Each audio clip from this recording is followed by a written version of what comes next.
A las 4:42 de la madrugada del 1 de marzo de 1943, en la diminuta isla Manus, en las remotas Admiralty, el océano seguía negro como tinta cuando el teniente Silas Arlo encendió su linterna y se agachó bajo el morro de un B-25 que ya no existía en ningún manual oficial. El aire olía a sal, metal caliente y gasolina derramada. Las palmeras apenas se movían. Todo el aeródromo improvisado estaba sumido en un silencio inquietante, salvo por el sonido de herramientas golpeando metal. Arlo no era un piloto común. Era el tipo de hombre capaz de desmontar un motor, reconstruirlo desde cero y después volarlo como si lo hubiera fabricado él mismo. Un piloto mecánico, mitad visionario, mitad insubordinado, completamente odiado por los ingenieros de oficina. Pero allí, en una isla que casi nadie en Washington sabía ubicar en un mapa, Arlo era lo más parecido a un milagro. Porque los bombarderos aliados seguían fallando al detener los convoys japoneses que empujaban hacia el mar de Bismarck. Bombardeos altos inútiles. Tripulaciones jóvenes muriendo. Convoys intactos avanzando hacia las rutas vitales de Australia. Y Silas Arlo estaba cansado de verlo. Por eso, esa noche, sin permisos, sin planos oficiales, sin nada más que piezas robadas de camiones, pontones y un viejo depósito de suministros abandonado, él y un puñado de mecánicos de confianza estaban terminando su última locura.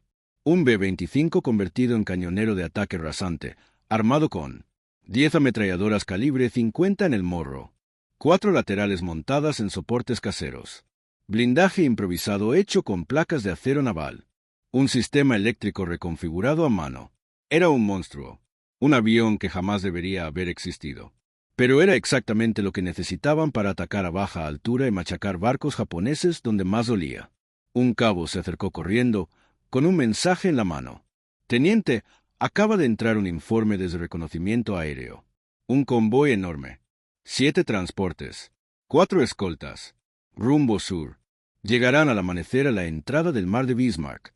Arlo dejó de apretar la abrazadera. El silencio se hizo más pesado. Un convoy así, si desembarcaba tropas frescas, podría cambiar toda la campaña del Pacífico Occidental. «¿Cuánto tardan los bombarderos de Port Moresby en llegar?», preguntó Arlo. «Demasiado», respondió el cabo, bajando la mirada. «No llegarán a tiempo». Arlo respiró hondo y miró su creación. Un B-25 nacido de la desesperación y la desobediencia. Un cañonero que existía solo porque se negó a aceptar que detener convoys era imposible. «Entonces lo haré yo», susurró. Amanecía. La línea del horizonte se pintaba de rojo. Y con ella, la silueta del convoy japonés aparecía entre brumas como una presa que aún no sabía que estaba a punto de ser cazada. Por primera vez, la guerra en el mar estaba a punto de cambiar gracias a un solo hombre, un pequeño equipo de locos, y un bombardero modificado que ni siquiera tenía número de serie oficial. El sol aún no había salido del todo cuando el teniente Silas Arlo cruzó la pista polvorienta de la isla Manus. Caminaba con una leve cojera, resultado de una herida vieja, pero aún así avanzaba con esa mezcla de terquedad y propósito que hacía que la gente se apartara a su paso sin que él dijera una sola palabra. Aquel aeródromo no era más que una franja de coral aplastado, delimitada por bidones vacíos, restos de cajas de munición y un par de hangares improvisados hechos con lonas y postes de bambú. Pero para Arlo, ese lugar era un laboratorio, un refugio y una guerra personal al mismo tiempo. Los pilotos lo conocían como el loco del taller, los mecánicos como el que arregla lo imposible, el alto mando simplemente como un problema que todavía no sabían cómo castigar. Porque Silas Arlo no venía de la escuela elegante de los pilotos de élite. Él venía de los garajes, de las carreras ilegales, de arreglar motores con piezas sueltas y una voluntad que rozaba la obsesión. Era el tipo de hombre que aprendió a volar después de aprender a desarmar un avión, no antes. Y allí, en las Admiralty, su reputación era un arma más. En el último mes había visto demasiadas tripulaciones partir y no regresar. Bombarderos que despegaron con confianza y volvieron convertidos en humo sobre el océano. Todo porque seguían aplicando tácticas que funcionaban en Europa, no en los mares del Pacífico. Bombardeo a gran altitud. Precisión ilusoria.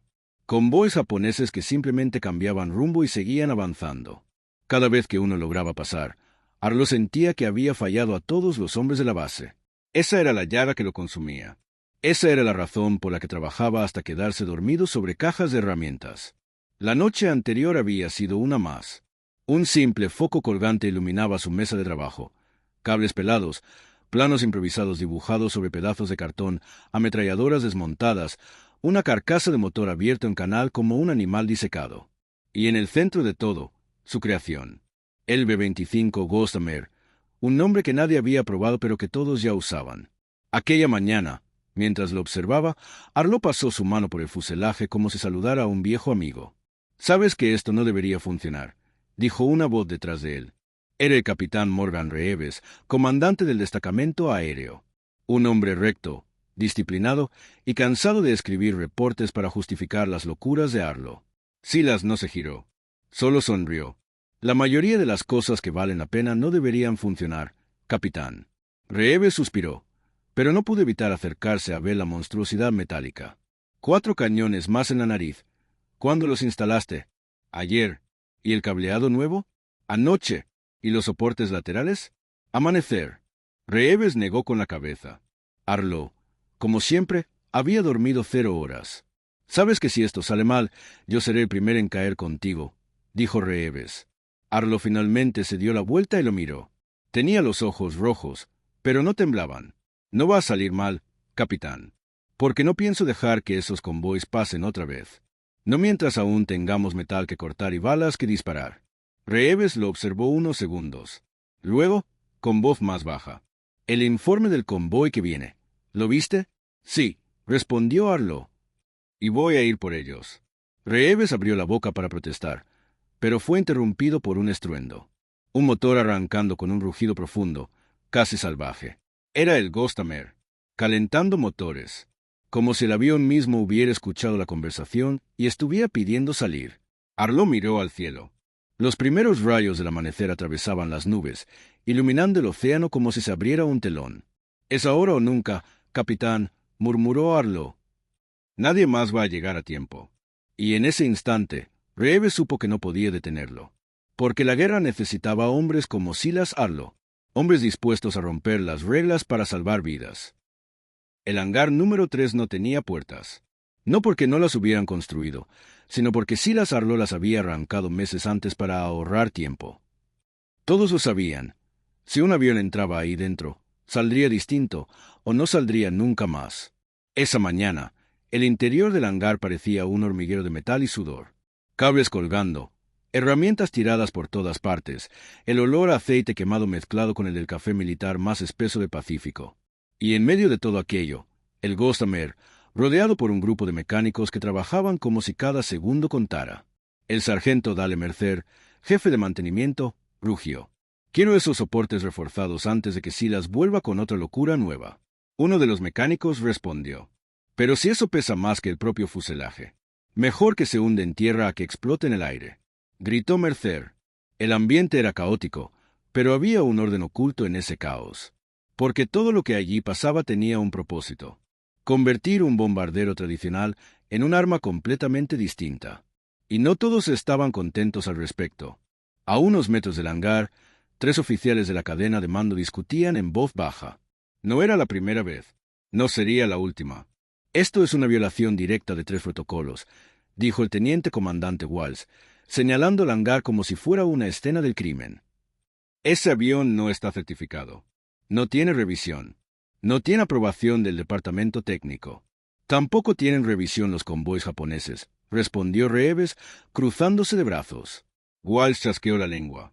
«No puedes dejar que ese lunático siga añadiendo armas a un avión como si estuviera montando un coche de carreras». «¿Sabes cuántos bombarderos hemos perdido este mes?», preguntó Reeves con voz más dura. Walsh guardó silencio. «14», continuó Reeves. «Y de esos 14, ninguno logró detener un solo barco enemigo. El enemigo se ríe de nosotros, Walsh. Ellos avanzan. Nosotros retrocedemos». El tercer oficial, un coronel recién llegado del continente, intervino.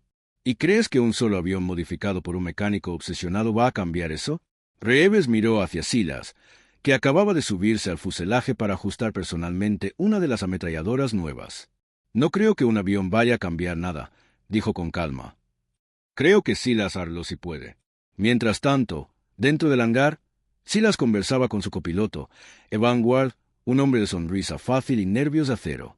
«¿Estás seguro de que la estructura va a aguantar?», preguntó Ward, mirando la hilera de ametralladoras calibre 50 que sobresalían de la nariz del avión. No, respondió Silas sin levantar la vista. Pero si sé que los barcos enemigos no van a aguantar esto. Ward soltó una carcajada. Eso no me tranquiliza nada, Silas. No vine a tranquilizarte, dijo Arlo. Vine a darte un arma capaz de detener un convoy entero. Ward se quedó en silencio unos segundos, observando las líneas del Gossamer. ¿Y qué dice inteligencia sobre ese convoy? Silas bajó la vista. Sacó un pequeño papel doblado en 4, lo abrió y lo extendió. Una simple frase escrita a lápiz. 8 transportes. 6 escoltas. Rumbo sur. Ward silbó. Es demasiado para una sola escuadrilla. Exacto, dijo Silas. Por eso no vamos a usar una escuadrilla. Vamos a usar algo que nadie espera. Ward levantó una ceja. ¿A qué te refieres? Silas sonrió como un hombre que ya había tomado una decisión. Voy a presentar el Gossamer al alto mando. Si acepta mi propuesta, vamos a cambiar la forma en que se pelea esta guerra. Ward frunció el ceño. ¿Y si no aceptan? Entonces saldremos igual, respondió Silas, como si fuera lo más obvio del mundo. No pienso quedarme mirando cómo pasan esos convoys mientras nosotros enterramos pilotos.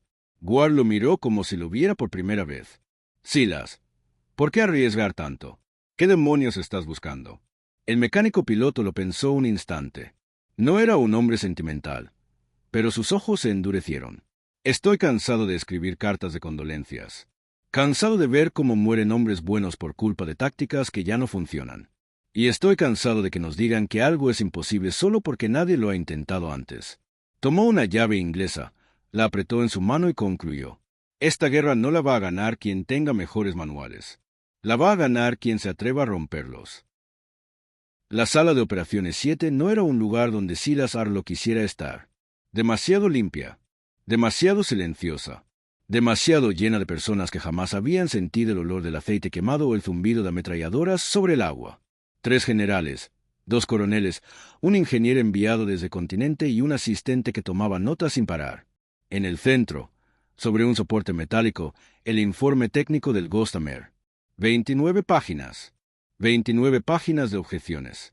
El general Bramwell, un hombre con la voz gruesa y el ceño permanente, abrió la sesión. Capitán Arlo, estamos aquí para evaluar sus alteraciones no autorizadas del bombardero asignado.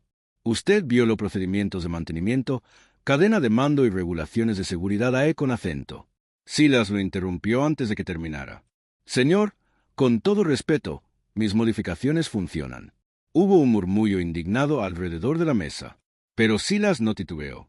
El ingeniero del continente, Dinal Borsen, abrió el informe y señaló los diagramas. ¿Funcionan? Capitán, usted instaló 8 ametralladoras calibre, 50 en un fuselaje que no está diseñado para soportar ese retroceso. El centro de gravedad está desplazado 22 pulgadas hacia adelante. La estructura del morro podría colapsar. Y el cableado eléctrico no cumple ningún estándar conocido. Silas cruzó los brazos. Tal vez no cumpla estándares. Cumple su propósito. El general Bramwell golpeó la mesa. Este no es un taller de mecánicos. Es el ejército de los Estados Unidos. Silas se inclinó hacia adelante, apoyando las manos sobre la mesa de madera. Y en esta guerra, señor, la única diferencia entre un taller y un campo de batalla es que en el taller podemos arreglar las cosas antes de que exploten. La sala quedó en silencio. El coronel Reeves, el único que conocía de cerca el trabajo de Silas, decidió intervenir. Señores, dense el tiempo de escuchar lo que Arlo propone. Esto no es solo un avión modificado. Es un cambio de doctrina. El general frunció el ceño. Explíquese. Reeves asintió hacia Silas. Capitán, presente su idea. Silas tomó una carpeta plegada, la abrió y extendió una serie de fotografías aéreas sobre la mesa. Convoys enemigos, formaciones cerradas, barcos avanzando sin oposición. Aquí está el problema, dijo señalando las imágenes. Los bombardeos de altitud fallan. Los barcos enemigos zigzaguean. Nuestros bombarderos vuelven destrozados. Cuando vuelven. Pasó a la siguiente fotografía. Barcos japoneses avanzando sin daño. Llevan meses moviendo tropas y suministros como si fueran dueños del mar. Porque lo son. No tenemos manera de frenarlos antes de que lleguen a puerto. Los oficiales lo observaban con atención. Silas continuó. Pero a baja altura, a velocidad máxima, un bombardero armado como el Ghost-Amer no es un bombardero, es un cañonero volador, un destructor aéreo. Y si lo combinamos con bombas de salto, señaló un croquis rudimentario, podemos golpear a los barcos a distancia cero, sin margen de error. El ingeniero Alborsen negó con la cabeza. Eso es técnicamente inviable. Las vibraciones destruirían los soportes internos. El fuselaje. Silas lo cortó. Ya lo probé en vuelo. Todos se giraron hacia él como si hubiera confesado un delito mayor. ¿Qué dijo? Preguntó Bramwell entre dientes. Lo volé ayer. 200 nudos. A 10 metros del agua. Ninguna vibración fuera del límite. Ninguna pérdida de control. El coronel Wall se levantó de golpe. Eso era estrictamente ilegal. Podría haber muerto. Silas lo miró sin pestañear.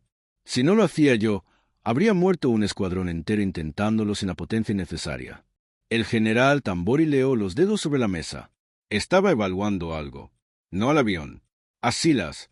Capitán, dijo al fin, ¿qué pretende exactamente que aprobemos? Silas respiró hondo. Ya no quedaba vuelta atrás. Pretendo que autoricen la producción completa del Ghost-Amer. Pretendo convertir una docena de B-25 en barcos voladores capaces de desmantelar un convoy entero. Pretendo cambiar la forma en que luchamos esta guerra. Se inclinó hacia adelante. Y pretendo hacerlo antes de que ese convoy cruce la línea de defensa. La sala quedó en silencio absoluto. El general cerró la carpeta, respiró largo y profundo, y pronunció lentamente. Capitán, usted es un insubordinado. Silas tragó saliva. Pero también, continuó Bramwell, es la primera persona en esta base que ha traído una solución real sobre la mesa. Los oficiales se miraron unos a otros. Alborsen estaba indignado. Walls parecía a punto de protestar. Reeves sonreía por dentro. Finalmente, el general tomó su decisión. Tiene 72 horas. Consiga que ese avión vuele una misión de prueba. Sin fallos, sin derrumbarse, sin matar a nadie. Si lo logra, hizo una pausa, tendrá mi autorización completa. Silas respiró hondo. Era justo lo que necesitaba.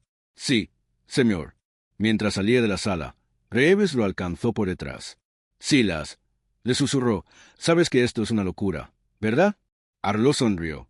Por eso va a funcionar. La noticia corrió por la base más rápido que un motor Wright encendido. Silas Arlo tenía permiso para reconstruir un bombardero entero en 3 días. No había descanso, no había margen, no había plan B. El Ghost-Amer reposaba en el hangar 12, envuelto en un silencio espeso, casi reverencial. Su fuselaje parecía un animal herido a punto de volver a levantarse. Silas entró con su equipo detrás. Frankie Doyle, su mejor artillero, Mae Stanton, especialista en cableado eléctrico, y Alvis Brigg Mercer, mecánico estructural con manos capaces de domar hasta el metal más rebelde. Frankie silbó. 72 horas. ¿Qué somos? ¿Magos? Mae estiró el cuello, observando el morro abierto del avión. No magos. Inconscientes. Brigg se acercó, golpeando suavemente el fuselaje. ¿No saben lo que dicen? Sonrió. Esto es arte. Silas se plantó frente a ellos. Serio, pero con una chispa en los ojos. Tenemos 3 días. Si fallamos, cancelan el proyecto. Si triunfamos, podemos detener un convoy entero. Podemos cambiar la guerra. Los 3 asintieron. Sabían que no era exageración. Sabían lo que estaba en juego. El principal problema eran las 8 ametralladoras calibre 50 en el morro. En los informes, Alborsen había llamado a esa instalación un terrible error mecánico esperando destruirse a sí mismo. Pero Silas sabía que era la única forma de convertir el bombardero en un cañonero. Las primeras 14 horas fueron un infierno. Soportes temblando, cables quemándose, alimentadores atascándose. Mae estaba hundida en un mar de cables tras el panel delantero cuando gritó. Silas, si vuelves a encender ese interruptor sin avisar, juro que te electrocutas solo. Él rió desde el lado opuesto del fuselaje. Lo tomaré como un funciona. Mae resopló. Funciona en papel. En la realidad, esto es un milagro a medio cocinar. Brigg estaba soldando placas reforzadas en la estructura del morro. El olor a acero caliente llenaba el hangar. Si este bicho no se rompe durante la prueba, gruñó, voy a pedir que graben mi nombre en el fuselaje. Silas sonrió. Si no se rompe, le pondré tu nombre al próximo. La segunda jornada se dedicó al fuego real. Silas había conseguido permiso para usar el campo de tiro del extremo norte de la base, aunque técnicamente aún no estaba permitido. ¿Listos?, preguntó Silas desde la cabina, mientras el Gossamer rugía como un animal encadenado. Frankie, en el suelo con unos binoculares, levantó el pulgar. «Si explota, te lo advertí», gritó. Silas apretó el gatillo. Las 8 ametralladoras escupieron fuego al mismo tiempo, un rugido ensordecedor que hizo vibrar el aire alrededor. El retroceso sacudió el avión, pero no como Alborzen había predicho. El morro aguantó, las placas reforzadas resistieron y la línea eléctrica no se incendió. Frankie bajó los binoculares, atónito. «No puede ser. Funciona de verdad». Mae se llevó las manos a la cabeza. «Estoy soñando. Tiene que ser eso». Brick golpeó su caja de herramientas. «¿Lo sabía? ¿Lo sabía?» Silas sonrió dentro de la cabina. Era solo el primer paso, pero el más crítico. El último día era para equilibrar el centro de gravedad, ajustar las bombas de salto y probar el sistema de refrigeración reforzado. Cada minuto contaba. Frankie instaló los contenedores de munición nuevos. Mae reorganizó todo el cableado interno. Brick ajustó los refuerzos finales del fuselaje. A las 5:32 de la madrugada, con los primeros rayos del sol asomando, el Gossamer estaba completo. No perfecto, no pulido, pero listo. Silas lo miró con una mezcla de orgullo y agotamiento. «Lo logramos», susurró. Mae, con ojeras que parecían tatuadas, murmuró. «Lo logramos, para que ahora tú vayas a jugártela». Brick le dio un golpecito en la espalda. «Si no vuelve, yo mismo guiño al general para que te deje terminar uno nuevo». Silas respiró hondo. «Tranquilos, no pienso estrellarme». «Aún no». Pero cuando el general Bramwell llegó al hangar y vio el avión completo, su expresión cambió. «Capitán», dijo con voz grave, «si este aparato hace lo que promete, lo enviaremos al mar en menos de una semana». Silas asintió. Mañana sería la prueba final. Una prueba que decidiría si el Gossamer volaría hacia el convoy enemigo, o si sería desmantelado para siempre. El amanecer del día siguiente no trajo calma. Trajo tensión. Todo el escuadrón, y buena parte de la base, se había reunido en la pista para ver despegar el Gossamer. Era más que una prueba, era un veredicto. O ese monstruo armado volaba, o el proyecto moría ahí mismo. Silas caminó hacia el avión con el casco bajo el brazo. El aire olía a sal y metal caliente. Frankie ajustaba los seguros del tren de aterrizaje. «Haznos quedar bien, capitán», dijo, intentando ocultar su nerviosismo. Mae, con las manos manchadas de grasa, se apoyó en el fuselaje. «Si escuchas un chasquido eléctrico, no te preocupes». «¿No debería preocuparme?», preguntó Silas. «Solo si es el chasquido seguido de humo». Brick apareció detrás cargando una llave inglesa enorme. «Si algo se suelta allá arriba, dale un golpe». «¿Con qué?», preguntó Silas. Brick se encogió de hombros. «Con tu personalidad». Silas sonrió, pero por dentro sentía el peso del mundo. El general Bramwell se acercó. «Capitán Arlo, recuerde, si este avión funciona, podría detener un convoy enemigo en cuestión de días. Pero si se rompe, será el final del proyecto». Silas asintió con una seriedad casi ritual. «Lo sé, señor». «Buena suerte», dijo Bramwell. «Estamos todos mirando». Silas subió a la cabina. Cerró la cúpula. Los motores Wright rugieron como bestias encadenadas. «Control de torre, aquí Amer 1. Encendiendo motores».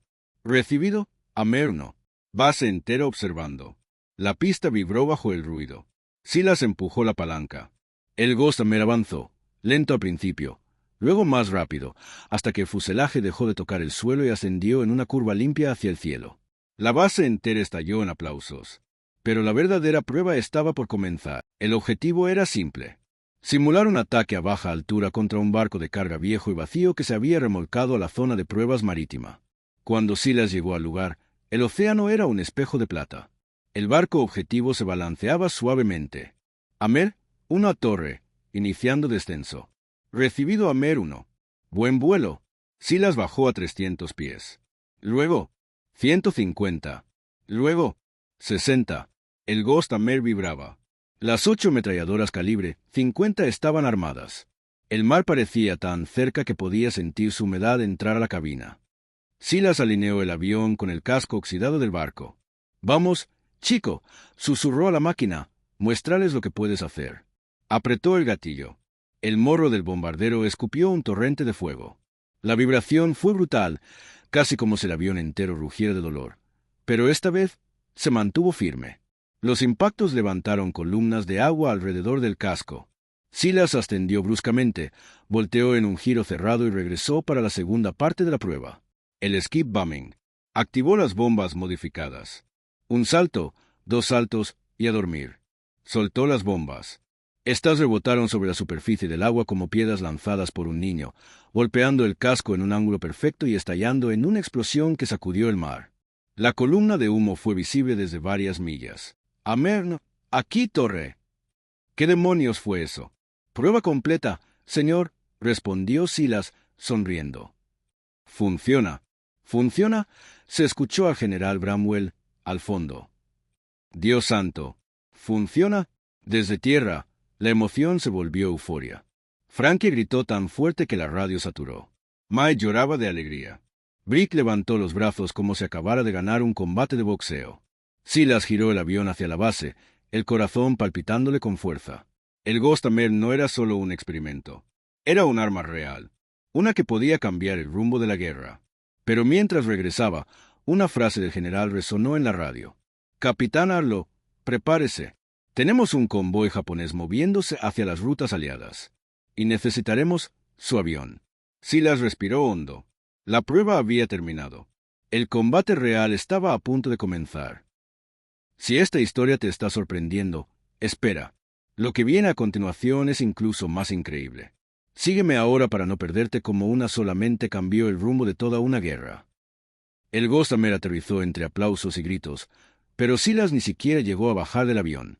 Un jeep se detuvo frente a la pista, levantando polvo, y el general Bramwell saltó de él con un mapa enrollado en la mano. «Arlo, no hay tiempo para celebraciones», dijo, aún agitado. «Acaban de avistar un convoy japonés moviéndose al sur. 12 buques en total. Escoltas, transportes y al menos un destructor». Silas sintió como el sudor frío le recorría la espalda. «¿A cuánta distancia?», preguntó. 2 horas de navegación. Van rumbo a una ruta de suministros clave. Si ese convoy pasa, perderemos semanas de material. Tal vez más. Frankie, Mae y Brick llegaron corriendo. ¿Ya?, preguntó Mae, incrédula. ¿Lo quieren enviar ahora? Bramwell asintió. El Amer es el único avión aquí que puede atacar a baja altura y causar daño inmediato. Los B-24 llegarán, pero llegarán tarde. Necesitamos que abras la ruta, desorganices la formación y sobrevivas hasta que los bombarderos lleguen. Frankie pateó una caja de herramientas. Eso es una locura. General, el avión acaba de salir de pruebas. La guerra no espera. Sargento, respondió Bramwell sin perder la calma. Silas bajó del avión, respiró el aire húmedo del mar y miró a su equipo. Brick apretó los puños. Mae no podía dejar de temblar. Frankie evitaba mirarlo a los ojos. Silas sonrió. «Chicos, esto es justo para lo que lo construimos». La tripulación del Ghostamer se movilizó como un enjambre. Mae ajustó las conexiones eléctricas del panel frontal. «Voy a sellar los cables con doble resina», dijo. «No quiero cortocircuitos en medio del océano». Frankie ajustó las ametralladoras de nariz. «Te cargué munición incendiaria. Si los barcos tienen tanques externos, querrás hits limpios». Brick revisó los anclajes de las bombas. «Te puse 3 saltadoras Mark 8. Estas no fallan, a menos que te pongas creativo». Silas rió. «Créeme, seré aburrido esta vez». El general Bramwell extendió un mapa sobre el ala del avión. «El convoy navega en formación escalonada. Quiero que entres por el oeste, con el sol a tu espalda. Pasa rozando el agua al nivel de las olas. Que no te detecten hasta que sea tarde». Silas asintió. «Entro, golpeo, los desordeno y me mantengo vivo hasta que lleguen los B-24. Bramwell le sostuvo el hombro. «Arlo, si destruyes aunque sea un transporte, retrasará su campaña semanas. Si hundes un destructor, la historia recordará este día». Frankie lo escuchó y bufó. «Sí, claro, la historia. Preferiría recordarlo vivo». La tripulación se apartó mientras Silas subía a la cabina. Mae levantó la vista hacia él. «Prométeme que regresarás», dijo sin rodeos. Silas cerró un seguro y la miró fijamente. «Mae». Ella negó con la cabeza. «Solo dilo». Silas sonrió de lado. «Regresaré». Brick chocó su puño contra el fuselaje. Y si no regresas, te traigo yo mismo de vuelta. ¿Escuchaste? Frankie levantó una ceja. Eso no tiene sentido, Brick. Cállate, respondió Brick. Silas cerró la cúpula. Los motores rugieron. El Ghostamer avanzó con una agresividad nueva, como si también supiera que aquello no era una prueba. Era su bautismo de fuego. Amer, una torre, listo para salida. Amer, 1, viento cruzado leve. Tiene pista libre. Buena caza. Silas aceleró. El avión se lanzó hacia el océano. Los árboles pasaron como flechas verdes. El suelo tembló. El Ghostamer se elevó, cortando el aire. El sol brilló sobre sus ametralladoras recién calibradas. El océano se abrió ante él como un espejo inmenso y hostil. Amer, 1, dijo Bramwell por radio. Convoy confirmado. 12 barcos. Uno de ellos, un destructor clase Shiratsuyu. Silas tragó saliva. Ese tipo de barcos tenía artillería suficiente para convertir un avión en chatarra en segundos. ¿Entendido, Torre? Respondió. Voy en camino.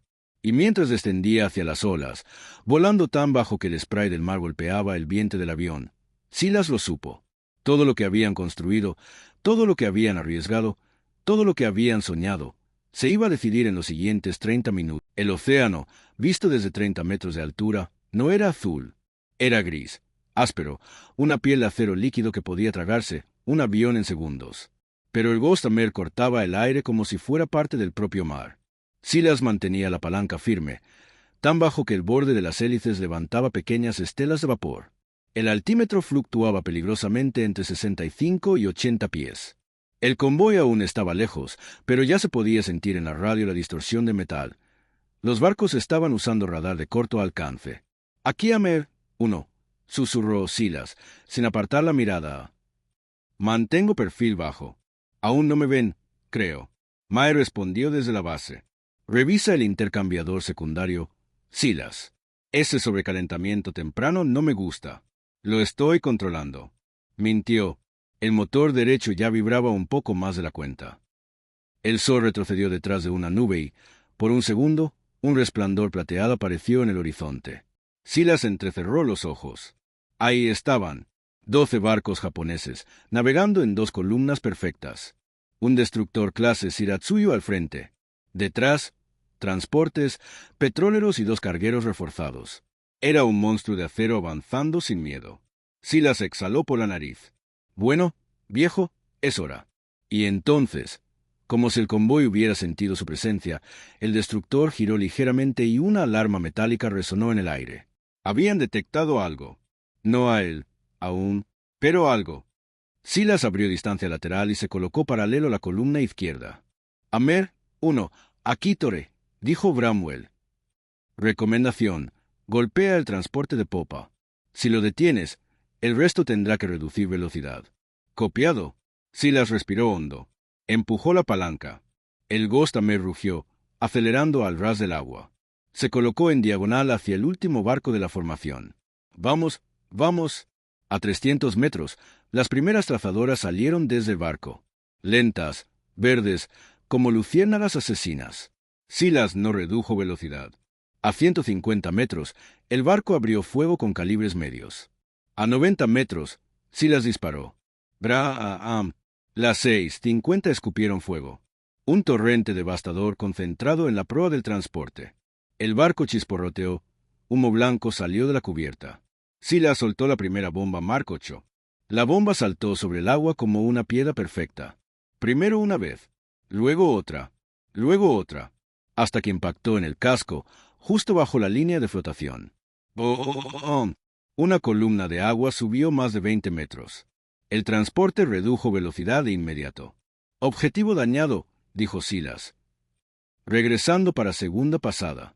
Pero entonces vio algo que le heló la sangre. El destructor giró su torreta principal. No hacia el cielo, no buscando un avión alto, sino hacia él, hacia un único bombardero modificado que se acercaba a ras del mar. «¡Oh, mierda! Un fogonazo». El disparo de artillería pasó a menos de 40 metros de la mer, levantando una pared de agua que casi lo volcó. Silas perdió el control un instante. El avión vibró. El ala izquierda se sacudió. El horizonte giró. «Silas, responde», gritó Mae por radio. Silas mordió el interior de su mejilla, recobró el control y gritó: «Aquí, Amer 1. Estoy bien. Pero ese destructor ya me tiene». Otra explosión detrás. Cada impacto levantaba una ola que hacía que el Amer subiera y bajara como si fuera un bote sin timón. No podía volver por el mismo ángulo. Lo matarían. «Tengo que dividir la formación», dijo entre dientes. «Forzarlos a dispersarse». Había diseñado el Ghostamer para volar bajo. Sí, pero no para lo que estaba pensando hacer. El convoy estaba navegando en dos columnas paralelas, separadas por apenas 200 metros. Una brecha estrecha, llena de fuego cruzado. Una trampa mortal. Y Silas decidió entrar justo por el medio. Frankie chilló por radio: «Silas, no. Ese corredor es un matadero». Bramwell gritó: «Vuela por el exterior. Te lo ordeno». Silas, sin embargo, apretó los dientes y empujó la palanca hacia adelante. «Si vuelo por fuera, me van a partir en dos», respondió. «Si entro por el medio, tendrán miedo de darle a sus propios barcos». Fue un segundo. Una locura. Una genialidad suicida. El Amer se lanzó al corredor entre las dos columnas de barcos. Trazadoras por encima. Trazadoras por debajo. Trazadoras desde ambos lados. Parecía que el cielo estaba siendo serruchado. Silas volaba tan bajo que las olas golpeaban la panza del avión. Las ametralladoras delanteras comenzaron a escupir fuego sin parar. Bram. Golpeó la cubierta del petróleo de la derecha. Golpeó el puente del carguero de la izquierda. Pero el corredor se estrechaba. Muy rápido. Demasiado rápido. Vamos. Aguanta, maldito. El Amer pasó entre los dos barcos líderes a menos de 12 metros de cada casco. Una columna de humo negro lo envolvió. El avión salió por el otro extremo como un proyectil lanzado desde el mismísimo infierno. Silas gritó de alivio. El convoy, en caos. Y la radio explotó en gritos. «Arlo, eso fue insano». «Mae, te juro que pensé que ibas a explotar». «Frankie». «Amer 1, Bramwell exhaló, vencido. «Sigue». «Ya no puedo detener». Tal como esperaba, los barcos comenzaron a desviarse. Los transportes se abrieron a los lados. El destructor giró para protegerlos. La formación perfecta dejó de existir. Era ahora o nunca. «Voy por el petróleo grande», dijo Silas. «Si cae ese, los demás tendrán que frenar». Pero el destructor, sincronizando perfectamente, volvió a apuntarle. Silas se acomodó en el asiento. Sabía que estaba a punto de enfrentarse a la pieza naval más peligrosa del Pacífico. Y estaba completamente solo. «Si hasta aquí te ha sorprendido, espera, porque lo que viene después fue tan secreto, tan arriesgado y tan imposible, que incluso los propios altos mandos dudaban que existiera. Sígueme ahora para descubrirlo». El destructor japonés Kishiro giró su casco como una bestia marina detectando sangre. Las torretas principales rugieron mientras buscaban el punto exacto donde Silas aparecería. Silas lo vio desde lejos. Un barco de 2000 toneladas, blindado, rápido, preciso. Su peor enemigo. Y él solo llevaba un bombardero modificado por un mecánico con demasiadas ideas y muy poca cordura. «Amer 1, escúchame», dijo Mae con voz quebrada. «Sal de ahí. Aún puedes volver». «No vine para volver, Mae. Vine para partirles la columna vertebral». El motor derecho vibraba. La gasolina en ese tanque estaba por debajo del 30%. Las 50 tenían solo 2 tintas completas. El duelo sería rápido. O él moría, o el Kishiro moría. Silas se lanzó hacia el destructor a ras del agua, apenas unos centímetros por encima de la superficie. Las trazadoras verdes se arqueaban hacia él desde la cubierta. FWWWT.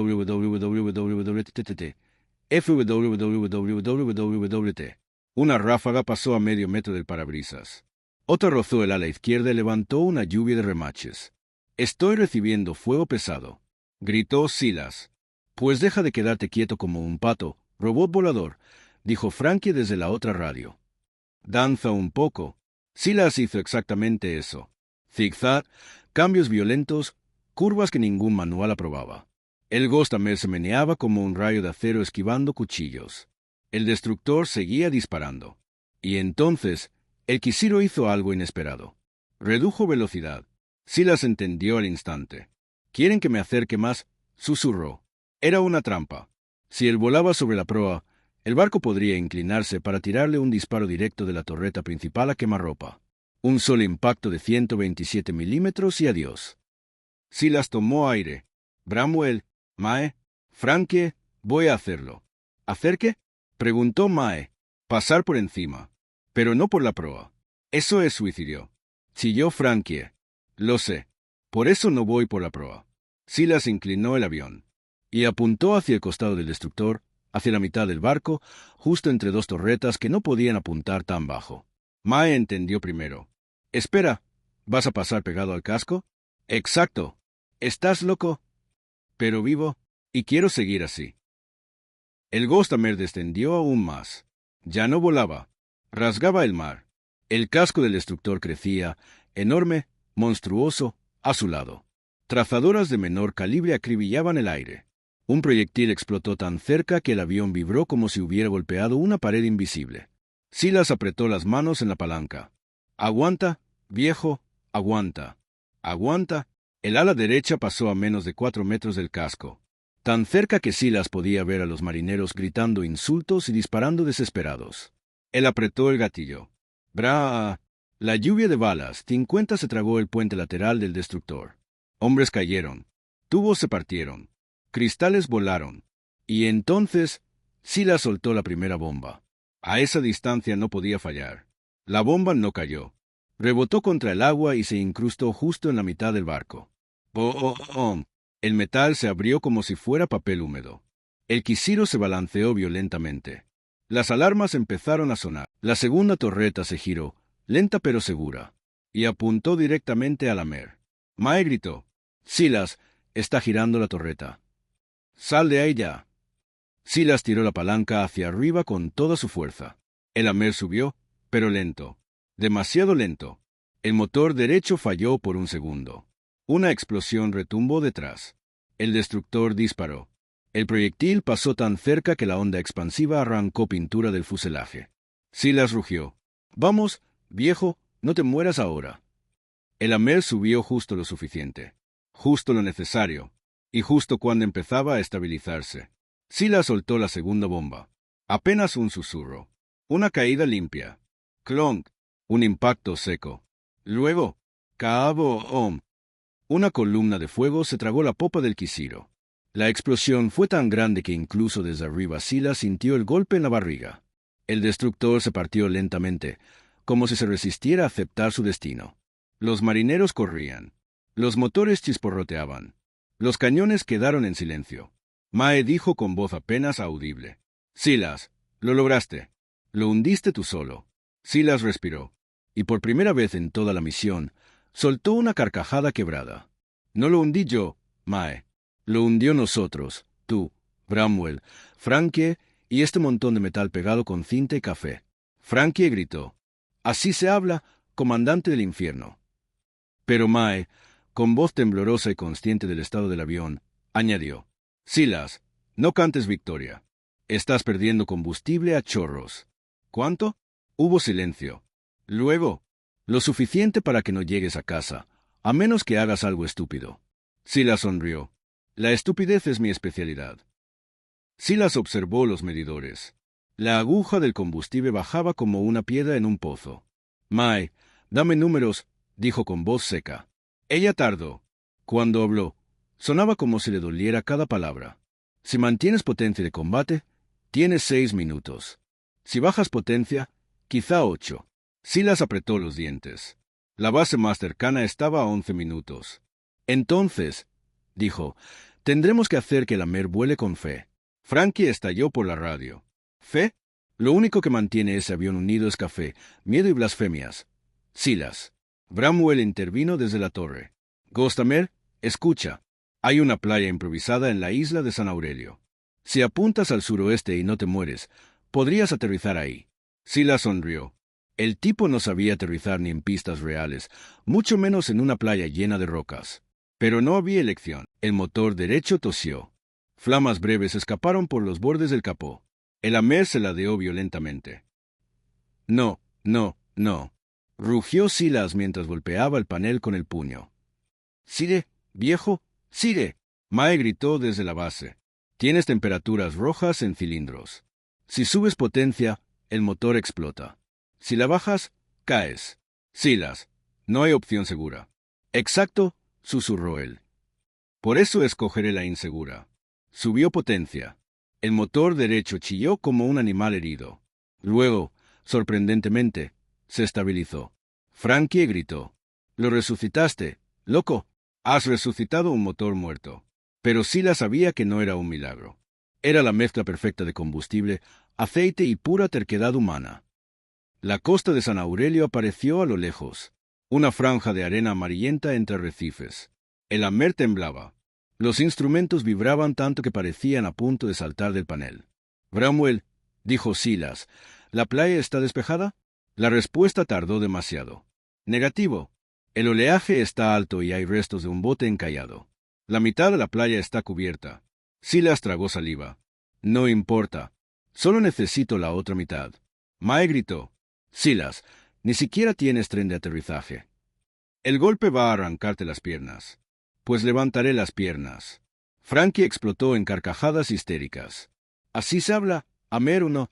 Al carajo la física». Silas niveló el avión.